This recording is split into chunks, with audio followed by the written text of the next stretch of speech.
بالله نحمده ونستعينه ونستغفره ونعوذ بالله من شرور أنفسنا وسيئات أعمالنا من يهده الله فلا مضل له ومن يضلل فلا هادي له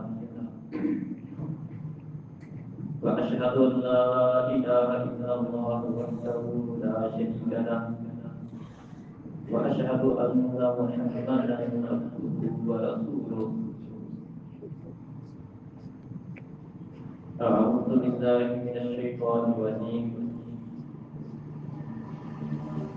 يا أيها الذين آمنوا اتقوا الله حق تقاته ولا تموتن إلا وأنتم مسلمون يا أيها الناس اتقوا ربكم الذي خلقكم من نفس واحدة وخلق منها زوجها وبث منهما رجالا كثيرا ونساء واتقوا الله الذي تساءلون به والأرحام إن الله كان عليكم رقيبا يا أيها الذين آمنوا اتقوا الله وقولوا قولا سديدا يصلح لكم أعمالكم ويغفر لكم ذنوبكم ومن يطع الله ورسوله فقد فاز فوزا عظيما أما بعد فإن خير الحديث كتاب الله وخير الهدي هدي محمد صلى الله عليه وسلم وشر الأمور محدثاتها وكل محدثة بدعة وكل بدعة ضلالة وكل ضلالة في النار ولا تقربوا الزنا إنه كان فاحشة وساء سبيلا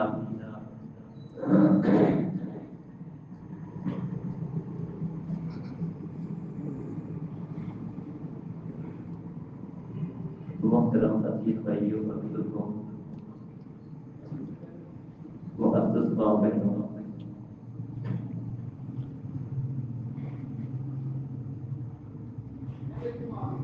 ہمارا دین اسلام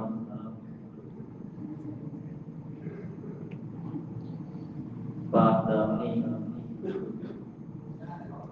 عفت اور پاکیزگی کا درس دیتا ہے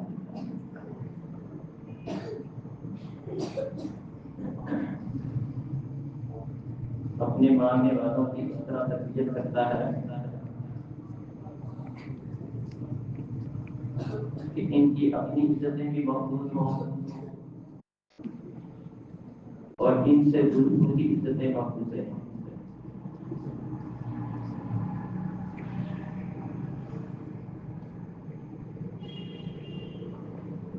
نبی کریم صلی اللہ علیہ وسلم جب لوگ مسلمان ہوتے تو ان سے جن چیزوں کے اوپر بیعت لیتے تھے کہ اللہ رب العزت کے ساتھ کسی کو شریک نہیں بنائیں گے، اس کے ساتھ اس بات پر بھی لوگوں سے بیعت لیتے تھے کہ وہ بدکاری، زنا، بے حیائی کا ارتکاب نہیں کریں گے،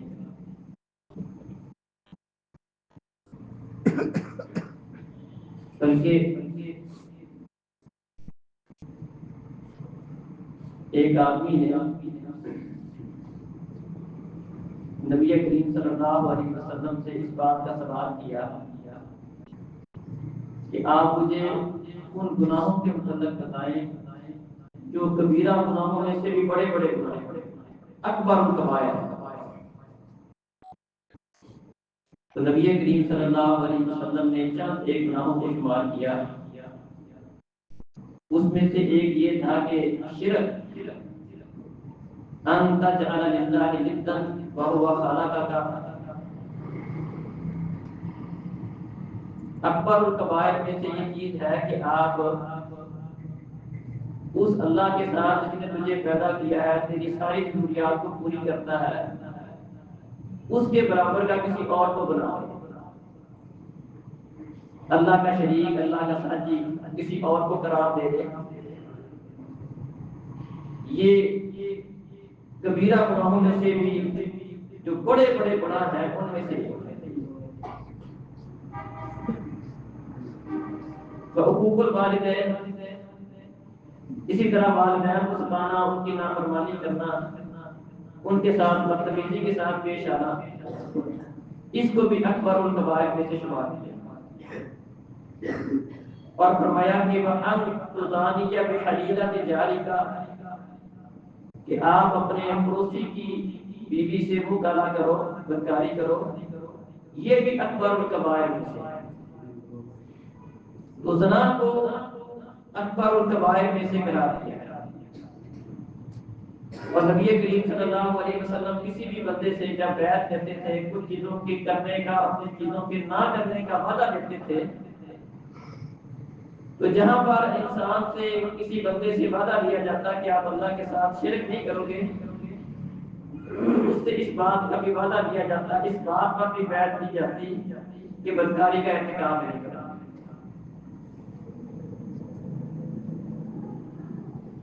اہل ایمان کو مخاطب کر کے اس بات کا حکم دیا، قُل لِّلْمُؤْمِنِينَ يَغُضُّوا مِنْ أَبْصَارِهِمْ وَيَحْفَظُوا فُرُوجَهُمْ۔ اے نبی، ایمان والے مردوں سے بھی کہہ دو اور ایمان والی عورتوں سے بھی کہہ دو کہ اپنی کچھ نظریں نیچی رکھا کرو اور اپنی شرمگاہوں کی حفاظت کرو۔ اور فرمایا کہ میں یسمن لی ما بین لحیہ و ما بین رجلیہ اضمن لہ الجنہ، جو شخص مجھے دو چیزوں کی گارنٹی اور ضمانت دیتا ہے کہ ان کا استعمال غلط نہیں کروں گا، ان کی حفاظت کروں گا، میں ایسے بندے کو جنت کی ضمانت اور جنت کی گارنٹی دیتا ہوں۔ وہ چیز جو اس کے دو جبڑوں کے درمیان ہے، اس کی زبان، کیونکہ انسان اس کا بہت زیادہ غلط استعمال کر کے بہت زیادہ خسارہ اٹھاتا ہے۔ اور میں اکثر خطائے ابن آدم فی لسانہ، ابن آدم جتنی بھی غلطیاں کرتا ہے، گناہ کرتا ہے، سب سے بڑھ کر جس عذر کے ساتھ بندے کے گناہ ہوتے ہیں وہ بندے کی زبان ہوتی ہے۔ ایک تو زبان کی گارنٹی مانگی ہے، اس کا استعمال صحیح کرو، اس کی حفاظت کرو، میں تمہیں جنت کی ضمانت دیتا ہوں۔ اور دوسری چیز ما بین لحیہ وما بین رجلیہ، جو اس کی دو ٹانگوں کے درمیان ہے، جو مجھے اس کی ضمانت دیتا ہے، اس کی حفاظت کرنے کی ضمانت دیتا ہے، میں ایسے بندے کو جنت کی ضمانت اور جنت کی گارنٹی دیتا ہوں۔ اللہ اکبر۔ بلکہ اللہ تعالیٰ نے قرآن مجید کے اندر جنت کے وارثین کا تذکرہ کیا ہے کہ جنت میں جانے والے کون لوگ ہیں، ان کے مختلف اوصاف ذکر کیے ہیں کہ اللہ کے ساتھ شرک نہیں کرتے، وعدوں کی پاسداری کرتے ہیں، امانت میں خیانت نہیں کرتے ہیں، نمازوں کی حفاظت کرتے ہیں، اللہ کے ساتھ کسی کو شریک نہیں بناتے ہیں۔ وہاں پر یہ بات بھی ذکر کی والذین هم لفروجهم حافظون، کہ وہ اپنی شرمگاہوں کی حفاظت کرنے والے ہیں۔ اور جن 7 خوش نصیب بندوں کے متعلق فرمایا کہ قیامت والے دن جب سورج انتہائی قریب ہوگا، لوگ اپنے اپنے اعمال کے حساب سے پسینے میں ڈوبے ہوئے ہوں گے، اللہ رب العزت کے عرش کے علاوہ کسی چیز کا سایہ نہیں ہے۔ 7 بندے ایسے ہیں جنہیں اللہ احکم الحاکمین اپنا سایہ نصیب کرے گا۔ ان 7 خوش نصیبوں میں سے بھی ایک قسم ان لوگوں کی ہے، فرمایا کہ وہ شخص جس کو کسی حسین و جمیل خوبصورت عورت نے برائی کی دعوت دی، لیکن اس نے یہ کہہ کر اس کی دعوت ٹھکرا دی کہ انی اخاف اللہ رب العالمین، میرے دل میں اللہ رب العالمین کا ڈر ہے، میں یہ غلط کام نہیں کروں گا۔ اللہ کے ڈر کی وجہ سے بدکاری، بے حیائی، زنا، اس سے بچنے والا قیامت والے دن اللہ احکم الحاکمین اس کو اپنا سایہ نصیب فرمائے گا، اپنے عرش کا سایہ نصیب فرمائے گا۔ اللہ اکبر۔ اسی طرح اگر ہم اس کے نقصانات کا جائزہ لے لیں، ایک نقصان وہ ہے جو دنیا میں ہوتا ہے، ایسے بندے کی نسل برباد ہو جاتی ہے، خاندانی نظام سارے کا سارا تباہ ہو جاتا ہے۔ یورپ کے اندر یہی معاملہ ہے، وہاں پر باپ بیٹے کی کوئی تمیز نہیں، پہچان نہیں ہے۔ اکثر و بیشتر بچے وہ ہوتے ہیں جن کو اپنے باپ کا، حقیقی باپ کا پتہ نہیں ہوتا۔ یہ اسلام کی خوبی ہے، اسلام نے ایک ہمیں ایسا نظام دیا ہے، اس میں خاندانی سسٹم ہے، نسب ہے، خاندانی سسٹم ہے، وراثت ہے، رشتے داریاں ہیں، ان سب کی بنیاد اسی چیز کے اوپر۔ اور یورپ کے لوگ اس چیز کے اوپر مسلمانوں سے بہت بڑا حسد کرتے ہیں، اور ان کی کوشش ہے کہ یہ بھی اس چیز کے اندر ہماری طرح کے ہو جائے۔ وہ مسلمانوں کا یہ خاندانی نظام ہے، نسب کا نظام۔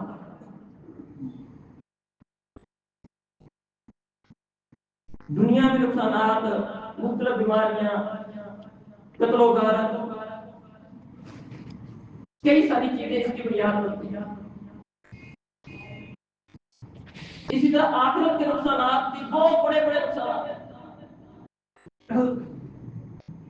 نبی کریم صلی اللہ علیہ وسلم فرماتے ہیں لا یزنی العبد حین یزنی وهو مؤمن، جس وقت بندہ اس غلط کام کا ارتکاب کرتا ہے، کسی بے حیائی بدکاری کا ارتکاب کرتا ہے، اس وقت وہ بندہ ایمان سے آری ہوتا ہے۔ مطلب یہ چیز ممکن نہیں کہ ایک ہی وقت میں دونوں چیزیں جمع ہو، بندے کے اندر ایمان بھی ہو اور بندہ بدکار بھی ہو، ایسا ممکن نہیں۔ جس ٹائم انسان کسی بدکاری کا ارتکاب کرتا ہے، ایمان اس سے نکل کر اوپر چھتری کی عمارت بن جاتا ہے۔ مطلب ایمان کے ہوتے ہوئے یہ کام ممکن ہی نہیں۔ ایمان اور زنا دونوں آپس میں متضاد چیزیں ہیں۔ بلکہ طبرانی میں ایک حدیث ہے، نبی کریم صلی اللہ علیہ وسلم فرماتے ہیں تفتح ابواب السماء نصف اللیل، آدھی رات ہوتی ہے، آسمان کے دروازے کھولے جاتے ہیں، فینادی مناد ہر من داع یستجاب له، اللہ رب العزت کی طرف سے آواز لگانے والا آواز لگاتا ہے کہ دعا کرنے والا اس کی دعا قبول کر لی جائے۔ ہم من سائل فیعطی، ہے کوئی سوال کرنے والا، اس کو اس کا سوال پورا کر دیا جائے۔ حل من مقروب فیفرج عنہ، ہے کوئی تکلیفوں میں پھنسا ہوا، مصیبتوں میں جکڑا ہوا، قرضوں میں جکڑا ہوا، وہ اللہ کی بارگاہ میں اٹھ کر اللہ تعالیٰ سے اپنی پریشانی کا سوال کرے، اللہ اس کی پریشانی کو حل کر دے۔ فلا يبقى مسلم يدعو بدعوة الا استجاب الله له، اس موقع پر کوئی بھی مسلمان اللہ تعالیٰ سے کسی بھی چیز کی دعا نہیں کرتا مگر اللہ احکم الحاکمین اس کی دعا پوری کرتا ہے۔ ہاں، دو قسم کے لوگ ایسے ہیں کہ اللہ احکم الحاکمین جب سب کی دعا پوری کر رہا ہوتا ہے، دو قسم کے لوگ ایسے ہیں، بدنصیب ایسے ہیں کہ ان کی دعا اللہ تعالیٰ اپنی بارگاہ میں قبول نہیں کرتا۔ الا زانیۃ تسعى بفرجها وعشار، ایک بدکاری کرنے والے مرد کوئی عورت، اور دوسرا لوگوں پر ظلم کرتے ہوئے ٹیکس دینے والا بندہ۔ اللہ کو ان پر اتنا غصہ آتا ہے کہ اللہ تعالیٰ خود اس بات کی اعلان کرواتے ہیں، ہے کوئی مانگنے والا، سوال کرنے والا، میں اس کی حاجت، اس کی ضرورت کو پورا کر دوں۔ لیکن ان دو کی دعا اللہ رب العزت کی بارگاہ میں قبول نہیں کی جاتی۔ اللہ اکبر۔ اسی طرح معاشرے کے اندر کئی سارے معاملات بنتے ہیں، فرمایا لم تظہر الفاحشۃ فی قوم قط الا فشاء فیہم الطاعون والاوجاع التي لم تكن مضت في اسلافهم، جس قوم کے اندر بدکاری، بے حیائی عام ہو جاتی ہے، اس قوم کے اندر اللہ تعالیٰ کئی قسم کی بیماریاں نازل کرتے ہیں۔ الا فشاء فیہم الطاعون، طاعون، بڑی بڑی بیماریاں، نئی نئی بیماریاں، اور بھوک اس قوم کے اندر عام ہو جاتی ہے، قحط سالی، بھوک، کئی قسم کی بیماریوں کا لاحق ہو جانا۔ جن کے نام بھی ان کے بڑوں نے نہیں سنے ہوتے، فرمایا ایسی ایسی بیماریاں اس قوم کے اندر آ جاتی ہیں جن کے نام ان کے بڑوں نے نہیں سنے ہوتے۔ نتیجہ کیا ہوتا ہے، وجہ کیا ہوتی ہے، سبب کیا ہوتا ہے؟ کسی بھی قوم میں بدکاری بے حیائی جب عام ہو جائے گی سزا کے طور پر، اللہ احکم الحاکمین اس قوم کے اندر کئی قسم کی بیماریاں آتی ہیں۔ اب غور کر لیں، چند سالوں پہلے یہ بیماریاں جو ہم نئے نئے نام سنتے رہتے ہیں، اس طرح کا کوئی نام بھی ہمارے معاشرے میں یا ہماری سماج سے کبھی ٹکرایا نہیں تھا۔ کوئی نہ کوئی نیا مسئلہ اللہ اکبر۔ محترم بھائیو اور بزرگوں، یہ آخرت کی سزائیں ہیں، اور دنیا میں بھی آپ دیکھ لیں ایسے لوگوں کے لیے شریعت نے کس قدر سخت سزائیں رکھی ہیں، جس سے ہمیں اندازہ ہوتا ہے کہ اللہ رب العزت کو اس کام پر کتنا زیادہ غصہ آتا ہے۔ یہ والی سزا کسی بھی جرم کی اسلام کے اندر نہیں ہے۔ ایک غیر شادی شدہ غلط کام کرتا ہے، بدکاری کرتا ہے، اس کے لیے سزا مقرر کی گئی ہے کہ ایک جماعت، ایک جتھا لوگوں کا وجود ہو، ان کی موجودگی میں اس کو 100 کوڑے مارے جائیں اور 1 سال کے لیے اس علاقے سے اس کو نکال دیا جائے۔ اور اگر کوئی شادی شدہ یہ کام کرتا ہے تو اس کی سزا یہ رکھی ہے کہ اس کو گڑھا کھود کر زمین کے اندر اس کو کھڑا کیا جائے اور پتھر مار مار کے اس کو قتل کر دیا جائے۔ آپ کسی بھی جرم کی حدود میں سے کسی بھی حد کی یہ والی سزا، یہ والی نوعیت آپ نہیں دیکھیں۔ حتیٰ کہ اگر کوئی بندہ اپنا دین تبدیل کر لیتا ہے، من بدل دینہ فاقتلوہ، جو اپنا دین تبدیل کر لے، مرتد ہو جائے، اس کی سزا بھی یہ رکھی ہے کہ اس کی گردن اتار دو۔ کالی گردن اتار دو، اس کو غیر مار دو، تلوار کے ساتھ اس کی گردن اتار دو۔ لیکن اس طرح کے بندے کو پتھر مارے جائے، کب مرتا ہے، کہاں پتھر لگتا ہے، کتنی دیر میں مرے گا، اب اس کا تصور کر لیتا۔ قرآن مجید کے اندر اللہ رب العزت نے لوط علیہ السلام کی قوم پر آنے والے عذاب کا ذکر کیا۔ آپ جتنی بھی قوموں پر عذاب آئے ہیں سب عذابوں کو پڑھ لیں، لیکن جو سزا اللہ احکم الحاکمین نے لوط علیہ السلام کی قوم کو دی تھی، وہ والی سزا شاید آپ کو کسی اور قوم کے متعلق نہیں ہوئی۔ کسی کو اللہ رب العزت نے پانی میں ڈبو کے مارا تھا، کسی کے اوپر تیز ہوا چلائی تھی، کسی کو کوئی سزا دی گئی۔ اس قوم کو اللہ تعالیٰ نے کیا سزا دی؟ اس قوم پر اللہ رب العزت نے پتھروں کی بارش کی، اس کے ساتھ زلزلہ بھی تھا، پتھروں کی بارش بھی تھی، اور ان کی بستی کو اللہ تعالیٰ نے نیچے سے اٹھایا، الٹا کر کے ان کو زمین پر پھینک کے مارا اور اس کے اوپر پتھروں کی بارش کر دی۔ یہ والی سزا کسی اور قوم کے متعلق نہیں ملتی۔ جرم ان کا کیا تھا؟ شرک تو باقی قوموں کے اندر بھی پایا جاتا ہے، شرک کے ساتھ ساتھ جو ان کا جرم قرآن میں بیان ہوا ہے وہ بچوں کے ساتھ بدفعلی بھی آتی ہے کہ یہ قوم لڑکوں کے ساتھ، مردوں کے ساتھ بدفعلی والا معاملہ کرتے تھے، زنا بدکاری والا معاملہ کرتے تھے۔ اللہ احکم الحاکمین کو اس پہ اتنا غصہ ہے۔ اللہ اکبر۔ اور پھر قرآن مجید کے اندر اللہ رب العزت نے صرف اور صرف یہی نہیں ہے کہ ایمان والوں کو اس کام سے روکا ہے، بلکہ فرمایا لا تقربوا الزنا، ایمان والوں زنا کے قریب بھی نہیں جانا۔ زنا کے قریب بھی نہیں جانا کا مطلب ہے کہ ہر اس کام سے بھی بچو جس کی وجہ سے ایک بندہ بدکاری بے حیائی کا مرتکب ہو سکتا ہے،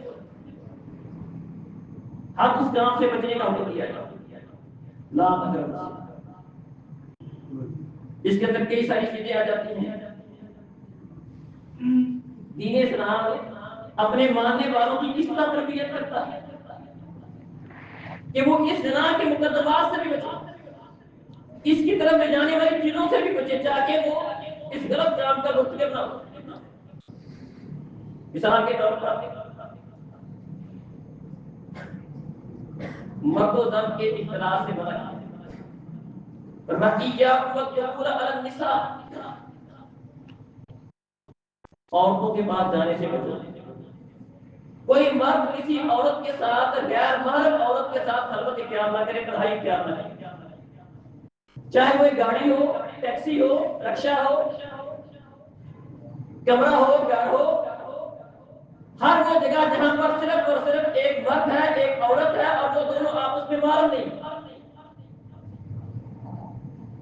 موٹر سائیکل کے اوپر اپنی بھابھی کو اٹھا کے لے کے جا رہا ہے، اپنی کزن کو موٹر سائیکل پہ لے کے جا رہا ہے، اپنی بیٹی کو ڈرائیور کے ساتھ ٹیکسی میں بھیج رہا ہے، اکیلا مرد رکشہ چلا رہا ہے اس کے ساتھ اپنی بیٹی کو بھیج رہا ہے۔ شریعت اسلامیہ سد باب کرتی ہے، ایاکم والدخول علی النساء لا یخلون رجل بامرأة الا ومعها محرم، ہرگز کوئی مرد کسی عورت کے ساتھ خلوت اختیار نہ کرے، ہاں محرم ہے ٹھیک ہے، محرم کے بغیر کوئی مرد کسی عورت کے ساتھ تنہائی اختیار نہ کرے۔ ایک انصاری صاحب کہہ رہے ہیں اللہ کے رسول افرأیت الحموا، دیور کے متعلق آپ کا کیا خیال ہے؟ دیور بھابی ان کا علیحدگی اختیار کرنا، گھر میں اکیلے رہ جانا، کبھی دیور کا بھابی کو اسکول چھوڑ آنا، راستوں پر چھوڑ آنا، کسی جگہ پر بازار لے جانا لے آنا۔ افرأیت الحموا، دیور کے متعلق کیا خیال ہے؟ فرمایا الحموا الموت، فرمایا دیور کو تم معمولی سمجھتے ہو، یہ تو ہلاکت والی بات ہے، یہ تو تباہی ہے، موت ہے، یہ تو زیادہ خطرناک بات ہے۔ ہمارے معاشرے میں آپ ہے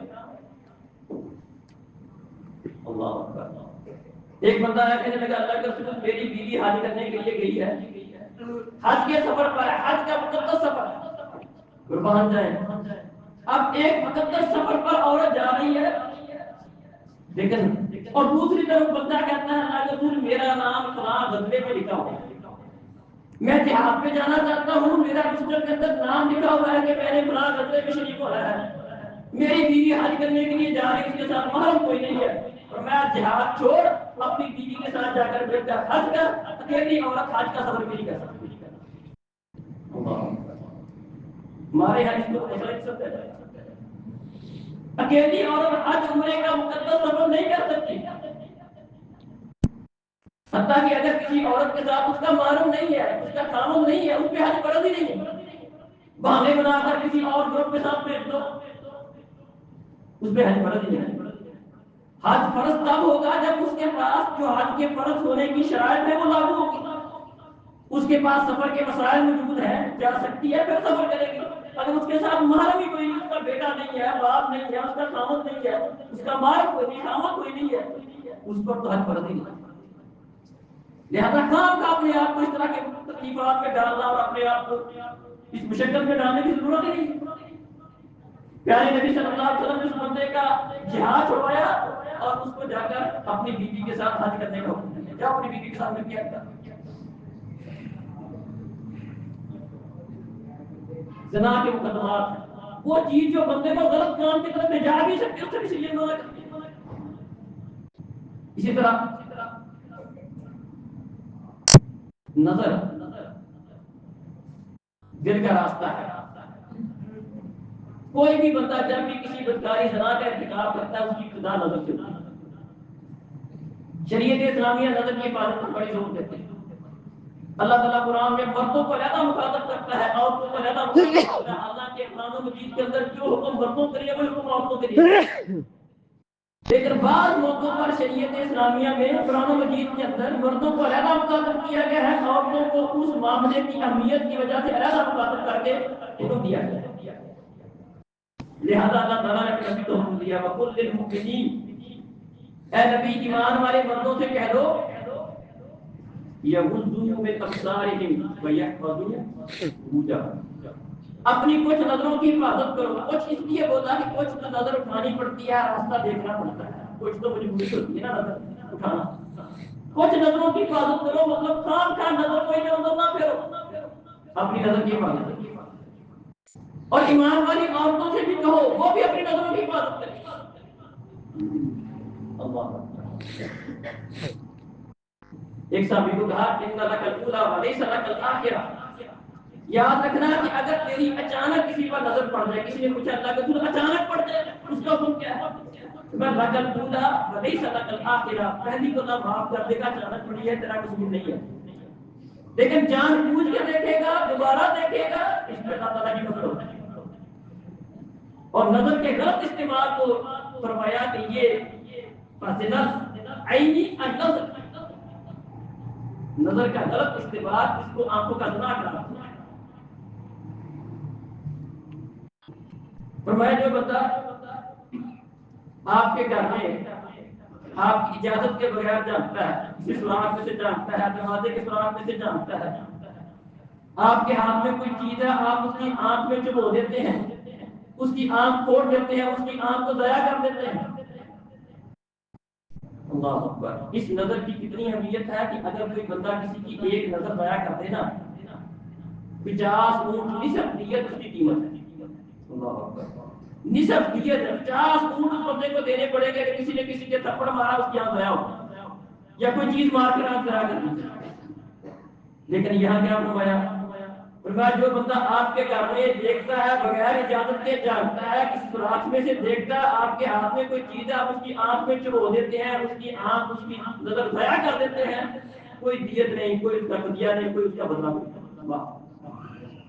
اس آنکھ کی کوئی قیمت نہیں ہے جو آنکھ بغیر اجازت کے کسی کی طرف جانتی ہے۔ بلکہ پیارے نبی صلی اللہ علیہ وسلم نبی رحمت ایک دفعہ بیٹھے ہوئے تھے، ایک بندے نے آپ کے گھر کے دروازے کے سوراخ میں سے جھانکا، آپ کو پتا چلا بعد میں آپ کے ہاتھ میں ایک لکڑی جسے بخاری میں حدیث ہے، اس کے ساتھ آپ سر کے اندر اس کو پھیر رہے تھے۔ آپ نے فرمایا اگر مجھے پہلے پتا چل جاتا نا تو کچھ سوراخ میں سے دیکھ رہا تو یہ میں لکڑی تیری آنکھ میں جو ہوگا تیری آنکھ جائے گا۔ اللہ فرمایا یہ اجازت کا مسئلہ ہے ہی نظر کی وجہ سے، اللہ نے اجازت رکھی اس لیے ہے کہ کسی کے اوپر نظر نہ پڑے، اس سے آپ نظر کر سکتے۔ ایک دفعہ صحابہ کرام کو منع کیا راستے میں مت بیٹھا کرو، اس کی بنیادی وجہ بھی یہی ہے، راستے میں بیٹھنے کا نقصان کیا ہوگا؟ ہاں اگر کسی کے اوپر نظر پڑے گی تو پردہ نہیں پڑ جائے گا۔ صحابہ نے اپنا عذر پیش کیا، اللہ کے رسول ہمارے پاس بیٹھک نہیں ہے، بیٹھنے کے لیے جگہ نہیں ہے، کوئی علیحدہ کوئی ڈیرا نہیں ہوتا، ہم نے راستے میں کھڑا ہونا کو بات کرنی پڑ جاتی ہے، مجبوری ہے۔ اور میں پکا طریقہ حق کا ہوں، اگر تمہاری مجبوری ہے تو راستے کو اس کا حق دو۔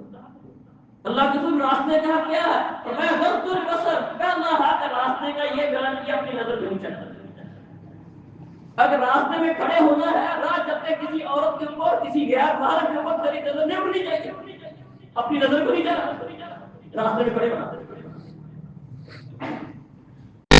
موبائل کے اوپر، فیس بک کے اوپر، یوٹیوب پہ جان بوجھ کر اس طرح کی چیزیں دیکھنا، دیکھتے چلے جانا، اس کو مسئلہ کیوں نہیں سمجھتے؟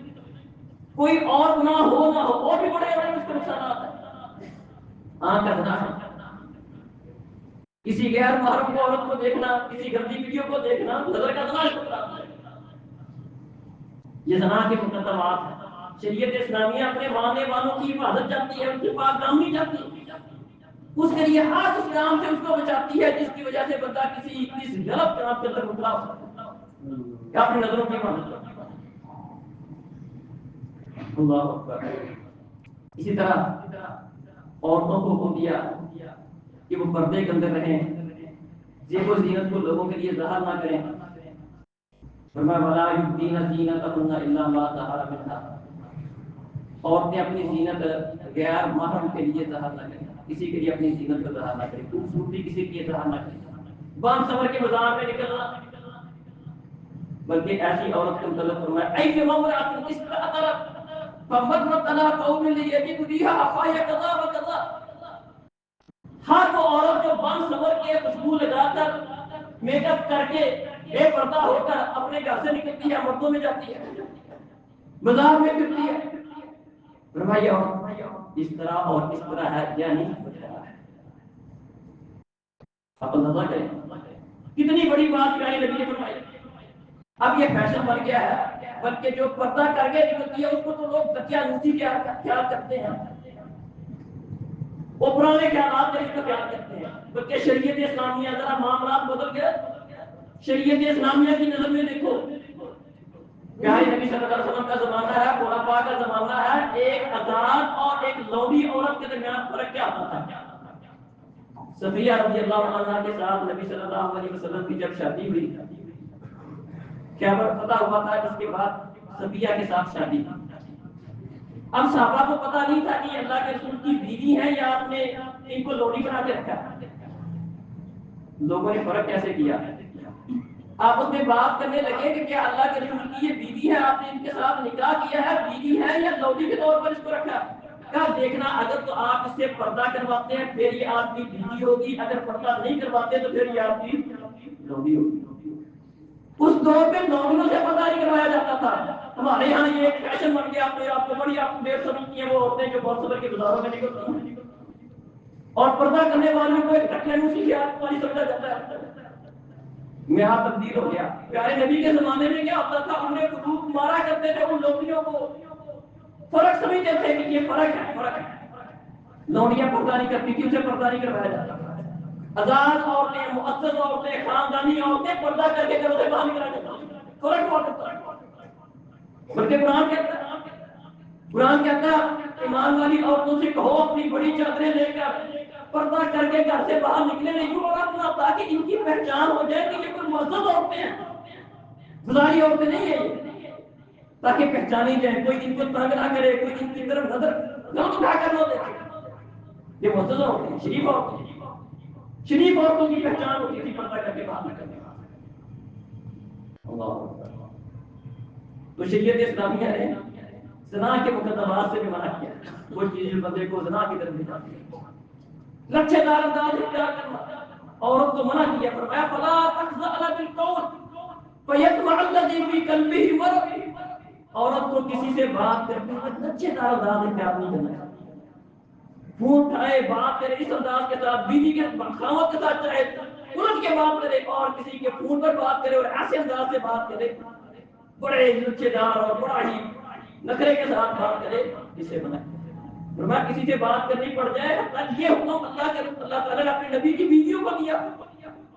نبی کی بیویاں ایمان والوں کے لیے ماں کی حیثیت رکھتی ہیں، ہمیشہ کے لیے ان کے ساتھ نکاح کرنا امت کے مردوں پر حرام قرار دیا گیا، لیکن اس کے باوجود ان عورتوں کو یہ حکم دیا گیا ہے نبی کی بیویوں کسی کے ساتھ اچھے دار انداز اختیار نہ کرنا۔ کسی کے دل میں جس دل کے اندر بیماری ہے اس میں کوئی خیال آ سکتا ہے، بات بھلی کرو لیکن ذرا انداز اچھے دار نہیں ہونا چاہیے۔ اس طرح کا انداز اختیار نہ کرو کہ بیماری والا دل کوئی بندہ، بیمار دل والا بندہ کوئی اور ہی بات سوچ لے، یہ انداز اختیار نہیں کرنا۔ اللہ اکبر۔ اسی طرح محترم بھائیوں اور بزرگوں، نکاح کی ترغیب، جو چیزیں بندے کو بدکاری سے بچانے والی ہیں، نکاح کی ترغیب، شریعت اسلامیہ میں نکاح کو آسان رکھا گیا، ہم نے نکاح کو مشکل کر دیا۔ زنا آسان ہے، نکاح مشکل ہے، کسی نے نکاح کرنا اس کو ہزاروں پاپڑ بیلنے پڑتے ہیں۔ پیارے نبی کے زمانے میں نکاح بالکل آسان ہوتا تھا، کسی نے نکاح کرنا ہوتا تھا ولی سے پوچھتا تھا، اپنی بیٹی بہن کے ہاتھ میں پکڑا دیتا تھا اگر اس کو پسند ہوتا تھا۔ عبد الرحمان بن عوف نے شادی کی، پیارے نبی صلی اللہ علیہ وسلم مدینہ میں ہیں، اللہ کے رسول کو بھی اطلاع نہیں تھی، آپ کو بھی نہیں بلایا۔ بعد میں اللہ کے رسول کو پتا چلا، آپ نے کوئی نشان ان کے اوپر دیکھا کہ عبد الرحمان یہ نشان کس چیز کا ہے، اللہ کو شادی کر لی۔ نہ اللہ کے رسول صلی اللہ علیہ وسلم نے فرمایا عبد الرحمان تم چنگا بندہ ہے، تو اچھا بندہ، تم نے مجھے بتایا کوئی نہیں، میں نے شادی کر لی۔ اور نہ ہی انہوں نے یہ اس قسم کے کسی طلب کا شکار ہوا۔ خود پیارے نبی کی آپ شادیوں کے اوپر غور کریں، آپ کے پاس جب گنجائش تھی آپ نے کسی کو بکرا بھی ولیمے کے طور پر کھلایا، گنجائش نہیں تھی فرمایا جاؤ بھی لاؤ، جو کسی کے پاس ہے، کسی کے پاس کوئی ستو تھے، کسی کے پاس کوئی کھجوریں تھی، ایک چادر ایک کپڑا بچھایا گیا، اس کے اوپر لوگوں نے وہ اپنے ستو کھجوریں وغیرہ لا کے رکھ دی، پیارے نبی نے بلایا آ جاؤ یہ ولیمہ ہے۔ انتہائی سادگی کے ساتھ شادی ہوتی ہے۔ اب ہمارے یہاں شادی کرنی ہوتی ہے بلکہ ایک بچے کی شادی کر لیا، 2-4 سال بعد وہ کہتے ہیں 2-4 سال تک وہ سوچو بھی نہ پھر بچے کی شادی کریں، پہلے پچھلا قرض اتاریں گے پھر اگلے کی فکر کریں گے۔ ہمارے یہاں یہ دین ہے، شادی کو مشکل کر دیا گیا۔ اللہ کے پاک دامنی کا جو ذریعہ فرمایا یا معاشر الشباب من استطاع منکم الباء فلیتزوج، اے نوجوانوں کی جماعت جو بھی تم میں سے شادی کی طاقت رکھتی ہے وہ شادی کرے، فَإِنَّهُ أَغَضُّ لِلْبَصَرِ وَأَحْسَنُ لِلْفَرْجِ۔ میں شادی کا فائدہ یہ ہوگا اس سے بندے کی نظر نیچی ہو جاتی ہے، وَأَحْسَنُ لِلْفَرْجِ بندے کی شرمگاہ کی حفاظت ہو جاتی ہے۔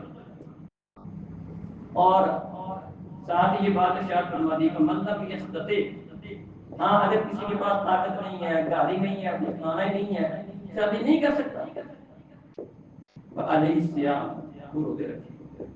فإن له وجاء، روزہ رکھنے سے اس کی شہوت کنٹرول میں رہے گی. روزہ تقوی کا ذریعہ بھی ہے اور اس کے ساتھ جو اضافی شہوت ہے طاقت ہے وہ کنٹرول میں آ جاتی ہے. اس کا حل بتا دیا وہ روزے رکھے. تو شریعت اسلامیہ نے اس کا سب سے بات بیان کی. زنا سے بچنے کے لیے، بدکاری سے بچنے کے لیے اس کا حل بیان کیا کہ شادی کرے. ہاں شادی نہیں کر سکتا ہے، نوجوان ہے شادی نہیں کر سکتا وہ روزے رکھے. اللہ اکبر. جو شروع میں نے آیت پڑھی تھی، اللہ فرماتے ہیں لا تقربوا الزنا انہ کان فاحشہ. یہ بری بے حیائی ہے بدکاری. وساء سبیلا، اور ایک اللہ نے دھمکی دی ہے. دھمکی بھی دی اس آیت میں وساء سبیلا. یاد رکھو یہ زنا بدکاری بہت برا راستہ ہے. یہ بدکاری ایک بری بے حیائی بھی ہے اور بہت برا راستہ بھی ہے. برا راستہ کس طرح ہے؟ اگر لوگ اس راستے پہ چل پڑے پھر کوئی بھی محبوب نہیں ہوگا. وساء سبیلا کا مطلب یہ ہے کہ اگر یہ راستہ کھل گیا، یہ راستہ تمہارے گھر تک بھی آئے گا. کیونکہ جب یہ چیز عام ہوگی تو کوئی اس سے نہیں بچے گا. تمہارا گھر بھی نہیں بچے گا، تمہاری عزتیں بھی محفوظ نہیں رہے گی اگر اس راستے پہ چلتے. بہت بڑا راستہ. ایک نوجوان پیارے نبی کے پاس آ کر کہا اللہ کے رسول کے ساتھ بھی آپ یہ زنا کی اجازت دے دیں. بہت بڑی بات کی، تم صافہ ڈالنے لگے. کیا بات کر رہے ہو؟ پیارے نبی نے فرمایا اس کو یہی بات سمجھائی. فرمایا کیا یہ کام تو اپنی بہن کے لیے بنا سکتا ہے؟ مختلف رشتے نمائی کی، اپنی بہن کے لیے، بیٹی کے لیے، پھوپھی کے لیے، خالہ کے لیے، اپنی ماں کے لیے پسند کرتا. وہ ہر بات پہ کہنے لگا اللہ کے رسول ایسے ہی پسند نہیں کرتا. فرمایا لوگ بھی اپنی بہنوں کے لیے، بیٹیوں کے لیے، پھوپھیوں خالہ کے لیے وہ بھی یہ بات پسند نہیں کرتے. یہ بات نہیں. وساء سبیلا ہی برا راستہ. اگر تمہاری طرف سے کسی کی عزت محفوظ نہیں ہوگی پھر تمہاری عزتیں بھی دوسروں کے ہاتھوں محفوظ نہیں ہوگی. یہ دھمکی دی اللہ تعالیٰ نے. اس راستے سے بچو. بہت بڑا راستہ. جب کسی قوم کے اندر یہ بدکاری، یہ بے حیائی، یہ گناہ عام ہو جاتا ہے پھر کوئی بھی سے نہیں بچتا. تو محترم بھائیو اور بزرگوں، یہ ساری بات کرنے سے مقصد یہ ہے دین اسلام ایک عزت والا، پاک دامنی والا، عزت والا دین ہے. اپنے ماننے والوں کی ہر لحاظ سے تربیت کرتا ہے. ان کو پاک صاف ستھرا ان کو رکھتا ہے. غیر مسلموں کی کوشش یہ ہے کہ جس طرح ان کے معاشروں میں بدکاری، بے حیائی عام ہے، مسلم معاشرے کے اندر یہ چیز عام ہو جائے. اس کے لیے آپ دیکھیں ہر چیز آپ کو مہنگی نظر آئے گی.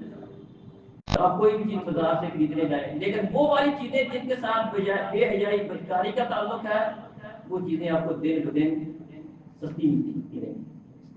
نیٹ کیونکہ اس کے پیسے سستے ہیں. موبائل پہلے کی نسبت اتنے کی سیم نہیں آتی تھی 4 سال پہلے جتنے کا موبائل آ جاتا ہے. شریف آدمی اس کے گھر میں انٹینا نہیں ہو سکتا تھا. اس سینمے میں جانا کسی شریف آدمی کا ممکن ہی نہیں تھا.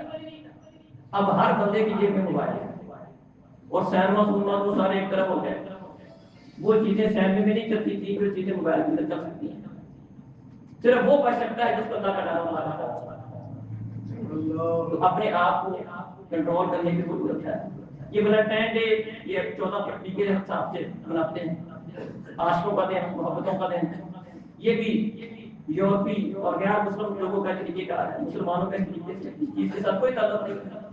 اسلام اپنی بھی ہمیں تربیت کرتا ہے کہ ہم اپنی عزت کی حفاظت کریں، دوسروں کی بھی عزت کی حفاظت کریں، ان کی بھی بات دامنی کا خیال رکھیں اور ہر ایسے کام سے بچیں جو بندے کو ان چیزوں کی طرف، اس گناہ کی طرف لے جانے والی چیز ہو. یہ اللہ کو بہت ناپسند ہے. اس سے بندہ اپنے ایمان سے آگے بیٹھا ہے. ایمان سے آگے بیٹھا ہے. نبی کریم صلی اللہ علیہ وسلم اللہ تعالیٰ سے دعا کیا کرتے تھے جو حقیقت میں ساری امت کے لیے تدبیر ہے. اللہم انی اسألک الہدی والتقی والعفاف والغنی. اے اللہ میں تجھ سے ہدایت کا، تقوی کا، پاک دامنی کا اور غنا کا سوال کرتا ہوں. 4 چیزیں مانگی. ان میں سے ایک کیا ہے؟ ہدایت، تقوی اور پاک دامنی کا سوال.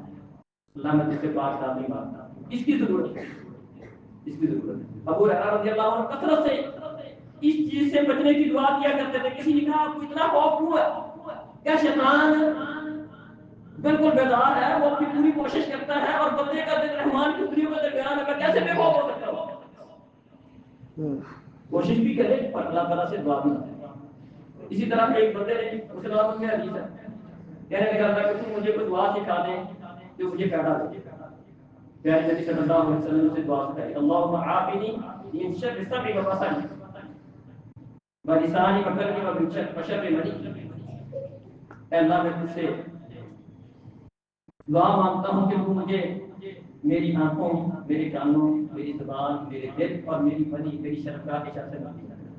مسند احمد میں دعا ہے. تو بندے کو اس طرح کے اسباب اختیار کرنے چاہیے اور ہر اس چیز سے بچنا چاہیے جو بندے کو گناہ کی طرف، بدکاری بھی کی طرف لے جانے والی چیز ہے. اور اللہ تعالیٰ سے سوال بھی کرتے رہنا چاہیے، اللہ تعالیٰ سے دعا بھی کرتے رہنا چاہیے. جس طرح بندہ دیگر چیزوں کی دعا کرتا ہے، اپنی آنکھوں کی حفاظت کی دعا کرتا ہے کہ اللہ میں آنکھوں کا غلط استعمال نہ کروں، اس سے مجھے بچا کے رکھنا. کانوں کی حفاظت کی دعا کرتا ہے بندہ اللہ مجھے کانوں کے غلط استعمال سے بچا. دل کے قدر اللہ تعالیٰ سے دعا کری اللہ مجھے دل کے غلط استعمال اگر برے کے آلات سے بچا. اسی طرح اپنی شرمگاہ کے شر سے بچنے کی اللہ تعالیٰ سے دعا کرے اللہ مجھے اس کے شر سے بچے. اور جو بندہ اپنے آپ کو اس شر سے بچا لے گا، جیسا کہ میں نے حدیث پڑھی شروع میں، من یضمن لی ما بین لحیہ وما بین رجلیہ اضمن لہ الجنہ. جو بندہ مجھے دو چیزوں کی ضمانت دیتا ہے، اپنی زبان اور اپنی شرمگاہ کی حفاظت کی، میں ایسے بندے کو جنت کی ضمانت دیتا ہوں. اللہ